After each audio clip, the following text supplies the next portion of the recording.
Assalamualaikum warahmatullahi wabarakatuh. Apakah Muhammad Qasim pernah mengakui dirinya sebagai Al-Mahdi? Jawabannya tidak, kawan-kawan. Muhammad Qasim sama sekali tidak pernah mengakui dirinya sebagai Al-Mahdi. Kalian bisa lihat di video-videonya, sama sekali tidak pernah mengakui, bahkan dia menyangkal dirinya sebagai Imam Al-Mahdi. Belakangan ini banyak sekali orang-orang yang salah memahami dan langsung menyimpulkan bahwa Muhammad Qasim itu mengakui dirinya sebagai Imam Al-Mahdi. Sekarang saya akan kasih tahu kalian suatu hadis yang bisa mengubah perspektif kalian dalam memandang mimpi-mimpi Muhammad Qasim. Muhammad Qasim telah bertemu Allah Subhanahu wa taala sebanyak 800 kali di dalam mimpinya dan bertemu Rasulullah Shallallahu alaihi wasallam sebanyak 500 kali di dalam mimpinya.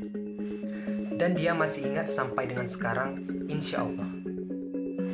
Coba kita pikirkan bagaimana bisa seseorang bisa bertemu Allah Subhanahu wa taala dan Rasulullah Sallallahu alaihi wasallam bahkan lebih dari ratusan kali di dalam mimpinya.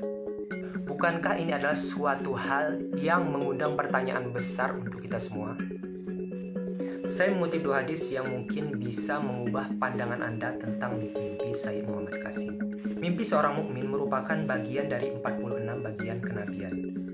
Nasar bin Ali telah menceritakan kepada kami, Abdul Wahab As-Sakafi telah menceritakan kepada kami, Ayub menceritakan kepada kami, dari Muhammad bin Sirin, dari Abu Hurairah ia berkata, Rasulullah Shallallahu alaihi wasallam bersabda, jika masa telah dekat datangnya hari kiamat, maka mimpi seorang mukmin nyaris bukan sebuah kedustaan.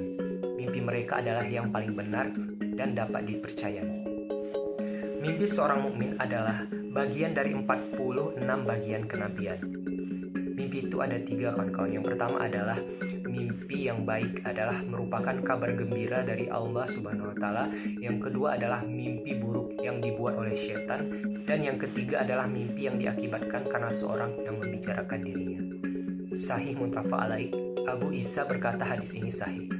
Kalian pasti pernah baca tentang hadis terkait sabda Rasulullah SAW, siapa saja yang melihatku di dalam mimpi, maka dia benar-benar telah melihatku.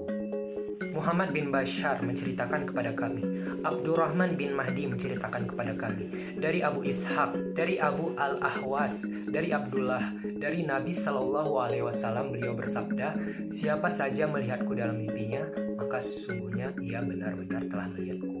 Sesungguhnya syaitan tidak dapat menyerupai diriku.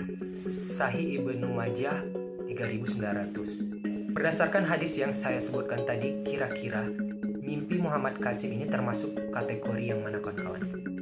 Bagi kalian yang sudah membaca atau meneliti mimpi-mimpi Sayyid Muhammad Qasim, seharusnya kalian sudah tahu dong bahwa mimpinya itu mengandung sebuah peringatan dan kabar gembira dari Allah Subhanahu wa taala dan Rasulullah Shallallahu alaihi wasallam kepada seluruh umat Islam.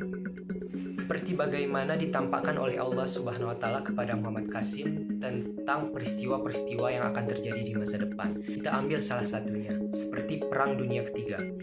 Baru-baru ini banyak sekali telah terjadi peperangan seperti Perang Ukraina dan Rusia dan Palestina dan Israel. Dan di dalam mimpi Sayyid Muhammad Qasim sudah diperlihatkan tentang bagaimana peristiwa itu akan terjadi di masa depan. Seperti kapan dimulainya peperangan dunia ketiga, di mana lokasi dan bagaimana akhir dari peperangan tersebut. Lalu munculnya Dajjal, turunnya Nabi Isa alaihissalam, lalu munculnya Ya'juj Ma'juj, dan dekatnya hari penghakiman atau hari kiamat. Semua peristiwa yang akan terjadi di masa depan sudah diperlihatkan atau dikabarkan dalam mimpi Sayyid Muhammad Qasim.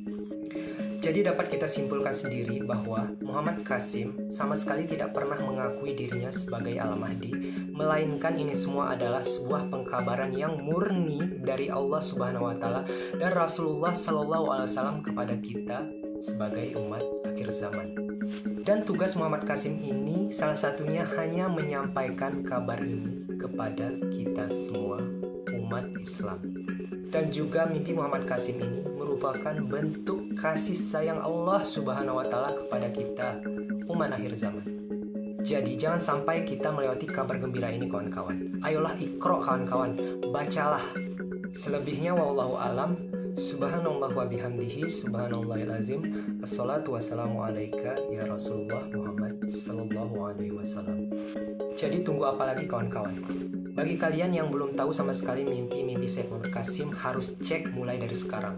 Karena kabar ini tiada lain adalah untuk memberitahu kepada kita semua bahwa dunia ini sudah sangat-sangat sedikit sekali waktunya kawan-kawan. Dan ini demi kebaikan kita bersama. Semoga kalian bisa memahami hal ini. Sekian. Assalamualaikum warahmatullahi wabarakatuh. Jazakumullah khair.